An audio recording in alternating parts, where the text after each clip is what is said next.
ইন্দোনেশিয়ায় ৭.৭ মাত্রার শক্তিশালী ভূমিকম্প, নিহত বেড়ে ২০, বেশ কয়েকটি আফটার শক, ভূমিধসে যোগাযোগ বিচ্ছিন্ন। ইরানে এবার কঠোর অর্থনৈতিক পদক্ষেপের হুঁশিয়ারি ট্রাম্পের, হরমুজকে ভূখণ্ড ঘোষণার দাবিতে অনড়, লাভ নেই তেহরানের স্পষ্ট বার্তা। ফ্রান্সে ১৫ বছরের কম বয়সীরা ব্যবহার করতে পারবে না সোশ্যাল মিডিয়া, আইনটি সংবিধান বিরোধী, আটকে দিল শীর্ষ আদালত। লিভারপুলের ১/৩ শেয়ার কিনল অ্যামাজন ও ফেসবুকের অঙ্গ প্রতিষ্ঠান। ক্লাবের নতুন ভাইস চেয়ারম্যান হচ্ছেন ভারতের অমিত ভাটিয়া। এবং ভারতে পালিত হচ্ছে ৮০তম স্বাধীনতা দিবস। প্রতি বছর ১ কোটি যুবক যুবতীকে এআই প্রশিক্ষণ দেওয়ার ঘোষণা মোদির।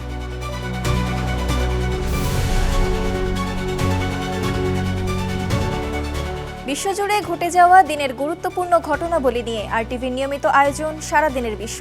আপনাদের সঙ্গে আছি আমি ইরামণি মণ্ডল। ইন্দোনেশিয়ার পূর্বাঞ্চলে ৭.৭ মাত্রার শক্তিশালী ভূমিকম্পে নিহতের সংখ্যা বেড়ে দাঁড়িয়েছে অন্তত ২০ জনে। শনিবার ভোরে ফ্লোরেস দ্বীপের কাছে ভূমিকম্পটি আঘাত হানার পর বেশ কয়েকটি আফটার শক অনুভূত হয়। হতাহতদের উদ্ধারে কাজ করছে শতাধিক উদ্ধারকারী সদস্য।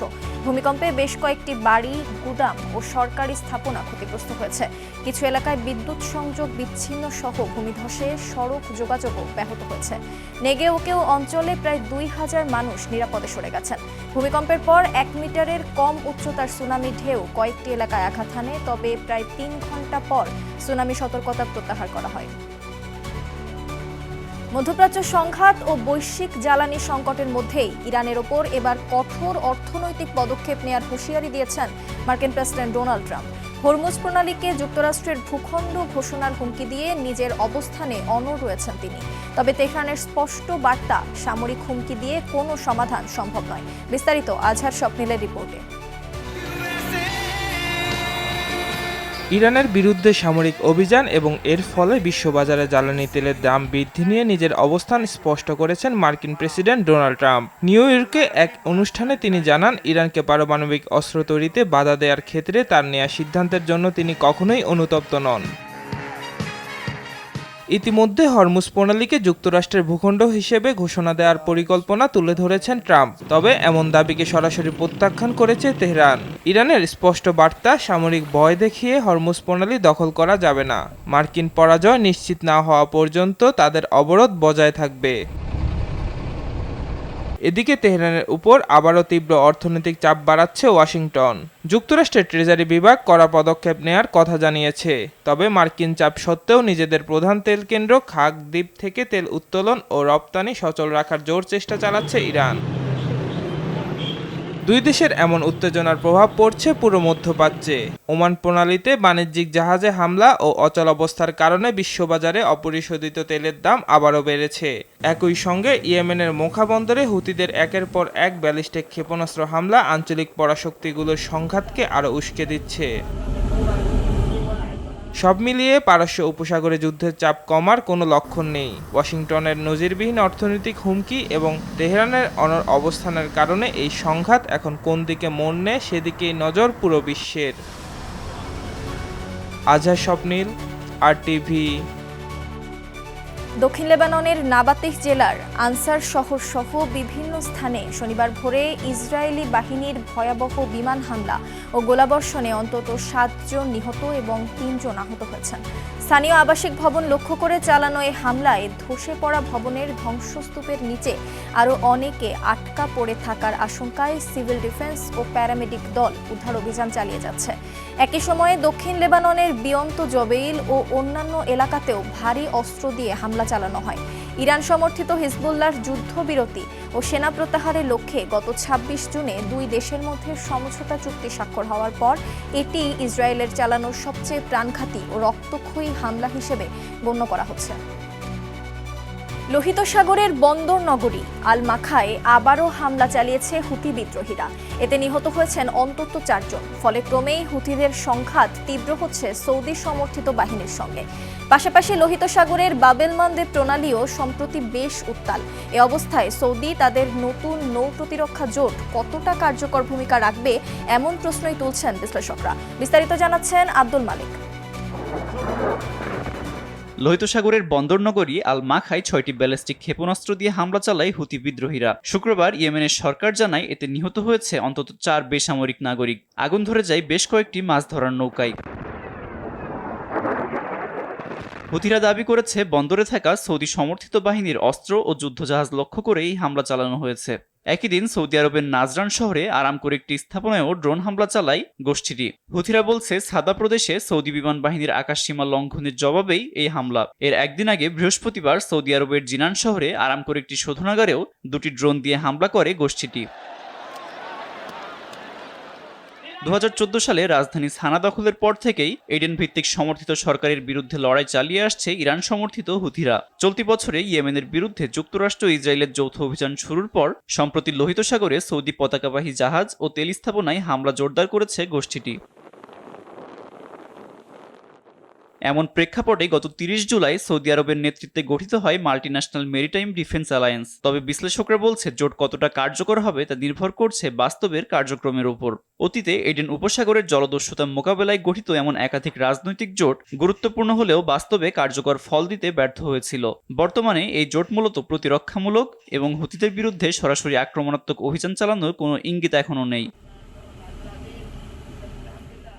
বিশেষজ্ঞদের ধারণা, হুতিদের হামলা অব্যাহত থাকলে ভবিষ্যতে আরও সরাসরি প্রতিক্রিয়ার দিকে যেতে পারে সৌদি আরব। আর সেক্ষেত্রে ব্যাপক আন্তর্জাতিক সমর্থন নিয়ে কাজ করা একটি কাঠামো হতে পারে এই জোট। মূলত হুতিদের হামলাকে শুধু সৌদি আরবের সমস্যা নয়, বরং আন্তর্জাতিক জাহাজ চলাচল ও বিশ্ব বাণিজ্যের জন্য হুমকি হিসেবে তুলে ধরাই সৌদি আরবের এই উদ্যোগের মূল লক্ষ্য বলে মনে করছেন অনেক বিশ্লেষক।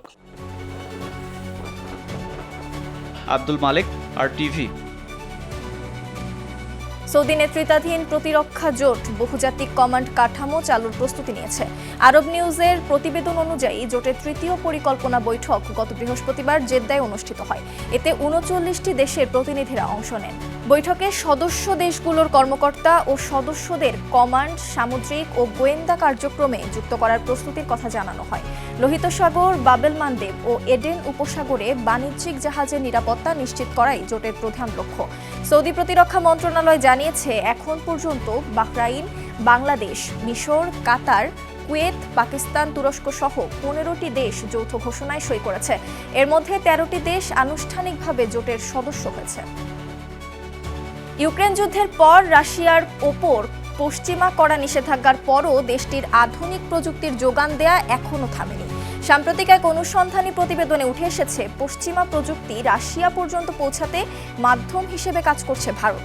আন্তর্জাতিক রাজনীতির জটিল সমীকরণে কিভাবে ঘটছে এটি, বিস্তারিত থাকছে আব্দুল মালেকের রিপোর্টে।